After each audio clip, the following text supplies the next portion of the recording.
Hi guys, magandang araw lalong na po sa ating mga kapwa security personnel. Welcome back po sa aking munting channel. So sa video ito mga 5-9 ay magsishare lamang po tayo ng kunting idea kung paano po natin malaman kung legit or fake ang ating license sa pamamagitan lamang po mga 5-9 sa tinatawag natin na visual check. Okay? So bago po yan mga 5-9, siyempre intro muna tayo. So, marami po kasing nagtatanong mga 5-9 regarding nga sa license dahil marami pong napipeke sa kanila, no? So, actually mga 5-9, marami na tayong mga in-upload na video regarding dito. Pero ito mga 5-9 ay tip lamang ito para mabilis ninyong ma-detect or ma-visualize kung ito ay fake or legit, no? Okay? So, ano ba yung visual check mga 5-9? Yung visual check mga 5-9, ito yung kumbaga tingin pa lang natin ng license natin is alam na natin kung fake ito or legit. Okay? So, meron ako mga 5-9 ditong dalawang license. Ito, tsaka ito. Kung inyong titignan mga 5-9, meron po silang pagkakaiba.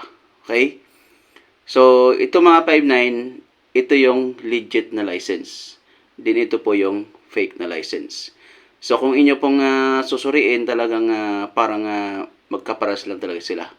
Pero meron po dyan mga 5-9 tinitignan, no, na sekreto para mabilis yung ma-determine kung legit yan or fake yung license na binigay sa inyo. So, halimbawa, nagpalakad kayo ng license, tapos binigay sa inyo. So, pag bigay pa lang, alam nyo na kaagad kung legit or fake yung license na binibigay sa inyo. Okay?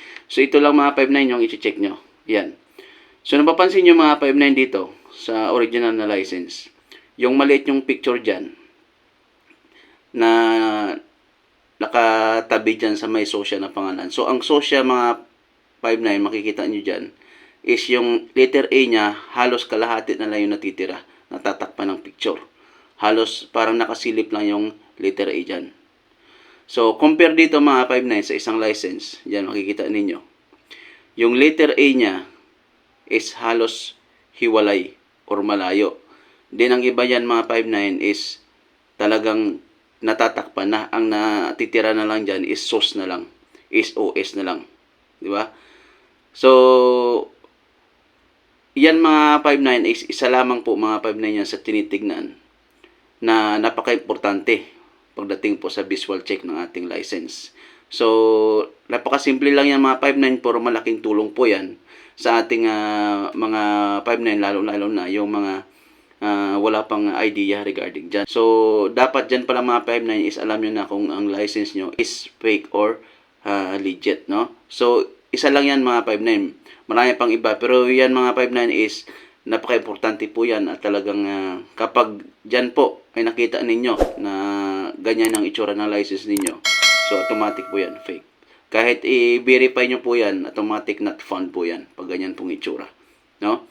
So, yun mga 5-9 na sana kahit papano ay nakatulong sa inyo.